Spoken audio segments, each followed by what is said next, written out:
ભલે ગમે તેવી વરસાદી આફત આવી પડે, ગરબા તો રમીને જ રહીશું. સુરતમાં આ વખતે નવરાત્રિના સાતમના દિવસે આગાહી મુજબ વરસાદ તૂટી પડ્યો હતો.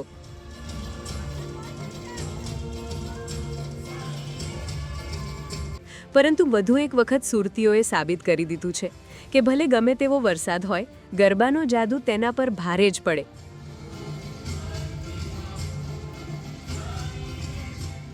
વરસતો વરસાદ અને સોસાયટીના સીસી રોડ અને પેવર બ્લોકવાળા રોડ ભીંજાઈ ગયા હોવા છતાં ખેલૈયાઓ મન મૂકીને ઝૂમ્યા હતા.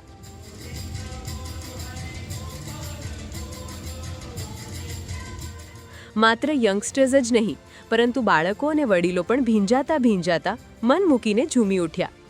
વરસાદ વચ્ચેની અનોખી ઉજવણી સુરતની નવરાત્રિને વધુ યાદગાર બનાવી ગઈ.